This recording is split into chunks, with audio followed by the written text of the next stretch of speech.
बाहर लेकर आया हूँ, लेकिन आपको नाराज कर जाऊंगा।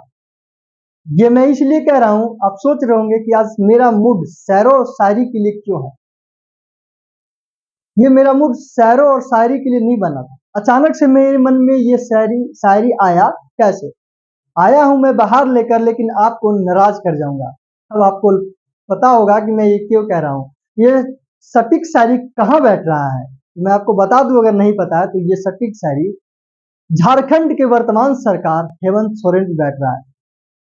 इसलिए मैं बाहर लेकर आया हूँ। इसका मतलब यह है कि झारखंड के युवा जो बेरोजगार हो रहे थे, जो इनको गालियां दे रहे थे, जो इनको दुत्कार रहे थे, उनके लिए वो बाहर तो लेकर आए, खुशियां तो लेकर आए, लेकिन चंद सेकंड में खुशियां ध्वस्त कर दी, फिर से नाराज कर दिए। जी हाँ, जेएसएससी सीजीएल का परीक्षा हुआ तो जरूर, लेकिन होने के बाद फिर वही कांड जो पहले हेमंत सोरेन कर चुके थे, जो जेएमएम के सरकार पहले ये काम कर चुकी थी। छात्र बहुत खुश थे कुछ दिनों से।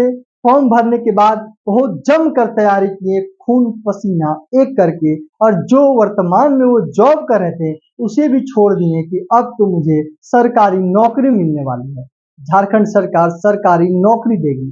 लेकिन साहब, कहां से नौकरी मिलती कि एग्जाम देकर बस स्टूडेंट निकल ही रहे थे कि खबरों की सुर्खी हेडलाइन बन चुका था कि पेपर फिर से लीक हो गया। आखिर ये पेपर लीक होता कहां से है? सबसे बड़ी मजे की बात तो यह है कि जब एग्जाम हो रहा था उसके 2 दिन पहले से इतनी तेजी से खबर फैलाई गई कि झारखंड में जिस दिन एग्जाम रहेगा वो 2 दिन इंटरनेट सेवा बंद रहेगी, ठप रहेगी। फिर भी इतनी बड़ी साजिश कि आप सोच भी नहीं सकते हैं। नेट बंद होने से दो लोगों की बहुत ही दयनीय स्थिति रहा। किसकी? एक जो प्रतिदिन व्यवसायी थे, जिसके इंटरनेट से ही रोजी रोटी चलता था, कैफे वाले को, और कैफे के बाद जो इंटरनेट सेवा चलाते थे, सेवा केंद्र, और तमाम ऐसे केंद्र चलते हैं, तमाम ऐसे बैंक चलते हैं जहां से लोग पैसे निकालते हैं प्रतिदिन।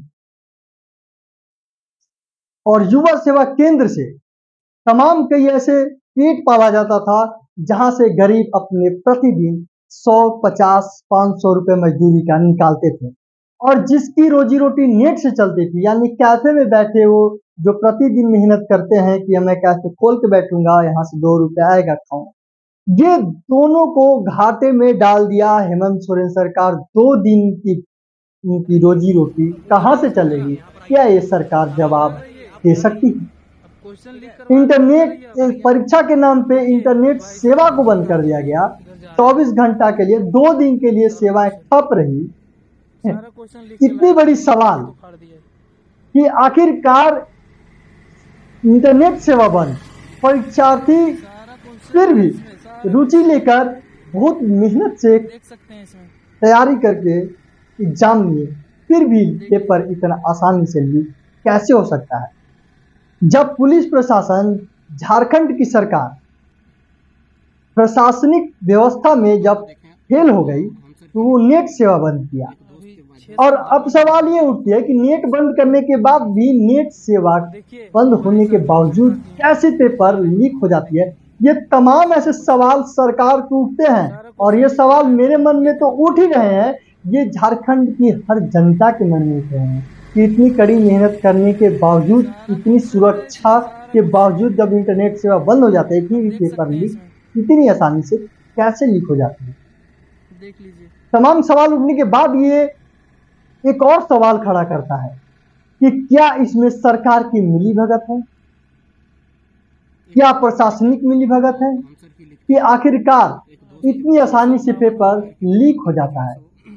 बड़ा बेशर्मी की बात है, बड़ा शर्म की बात है। सरकार को शर्म आनी चाहिए ऐसी बातों पे। ये मैं नहीं कह रहा हूँ, ये विपक्षी पार्टी कह रही है कि सरकार को शर्म आनी चाहिए कि कितनी आसानी से पेपर लीक हो जाता है, और सरकार अभी तक मौन बैठी है। इसकी जांच के आदेश तो देने का आदेश दिया कि जांच कराएंगे, लेकिन अब तक कोई जांच पड़ताल में कार्रवाई नहीं की गई है, कोई पकड़ा नहीं गया है कि आखिरकार ये पेपर लीक हुआ कैसे, कहाँ से हुआ, और जो अभ्यर्थी इतनी मेहनत से पेपर दिए थे, क्या ये पेपर दोबारा होगा या इसी पे रिजल्ट आएगा? ये झारखंड के हेमंत सोरेन सरकार क्यों नहीं ला रही है, क्यों बयान नहीं दे रही है, क्यों ऐसी कोई सूचना नहीं दे रही है, क्यों शर्म से अपना मुंह छुपाकर बैठी हुई है हेमंत सोरेन सरकार? और जब जब चुनाव आता है तो हेमंत सोरेन सरकार अपने सरकारी नौकरी के लालच देकर युवाओं से कैसे वोट बैंक जमा करते हैं, लेकिन जब वोट ले लेने के बाद युवाओं को बेरोजगार बनाकर छोड़ देते हैं। ये तमाम कई सवाल उठ रहे हैं और मैं जनता के बीच जाऊंगा, स्टूडेंट के बीच जाऊंगा और ये सारे सवाल उनसे पूछूंगा कि आखिरकार आपको कैसे गुमराह कर दिया जाता है और क्यों किया जाता है और क्यों आप गुमराह हो जाते हैं और ये सरकार के लालच में क्यों आ जाते हैं। जब इतनी मेहनत कर, इतने लगन कर आप जब पढ़ाई करते हैं तो आखिर जब पेपर देने जाते हैं, पेपर देकर निकलते हैं, तो तमाम ऐसे सवाल क्यों नहीं सरकार से करती? ये आपका हक है, ये आपका अधिकार है, सवाल कर सकते हैं। और जब आप मेहनत से इतने पेपर देने आने के बाद भी जब पेपर लीक हो जाती है तो आप आवाज उठाते क्यों नहीं, क्यों डरते हैं? क्या आपको सरकार के द्वारा डराया जाता है, क्या प्रताड़ित किया जाता है? तमाम ऐसे कई सवाल मैं आपको लेकर आऊंगा और मैं जनता के बीच जाऊंगा, और अगर मैं नहीं आ पाया तो मैं ऑनलाइन जोड़ूंगा और तमाम ऐसे कई स्टूडेंट से मिलूंगा, छात्रों से मिलूंगा और सरकार को भी मिलाऊंगा अपने वीडियो के माध्यम से कि देखें किस प्रकार से छात्र इतना मेहनत से दिन रात एक करके मेहनत करते हैं एग्जाम देने के लिए कि गवर्नमेंट नौकरी लग जाए, और फिर वो जब पेपर दे के निकलते हैं और ये सुनते हैं कि पेपर लीक हो जाती है कितनी आसानी से।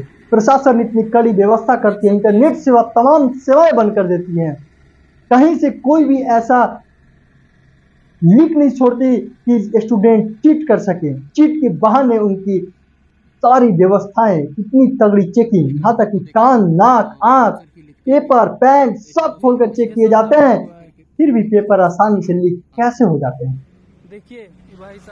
इतनी बड़ी सवाल है, या उठे क्यों नहीं? लाजमी है उठना, क्योंकि सरकार की ये ऐसी हरकत, ऐसी लाचारी, ऐसे निकम्मा काम देखकर ये सवाल उठता है और स्टूडेंट को गुस्सा भी आ रहा होगा, लेकिन निकाले कहाँ स्टूडेंट अपने गुस्सा? तुम्हें एक प्लेटफॉर्म देता हूँ, अपना वीडियो बनाए और क्राइम फ्री इंडिया न्यूज पे आप शेयर करें। Crime free India news Twitter ID पे टैग करें, फेसबुक पे टैग करें, ताकि मैं आपको वीडियो वहां से उठा सकूं। और नहीं तो मेरा व्हाट्सएप नंबर नीचे चलेगा, उस व्हाट्सएप नंबर पे आप अपना वीडियो बनाकर साझा कर सकते हैं, दे सकते हैं, ताकि मैं जब फिर से इस खबर को मैं लेकर आऊंगा तो उस पे आपका वीडियो दिखाऊं। मैं प्रकृतिया मैं सारे ये जितने भी रिएक्शन है मैं दिखाऊंगा। तब तक के लिए बने रहे मेरे साथ, देखते रहे क्राइम फ्री इंडिया न्यूज। जय हिंद, जय भारत।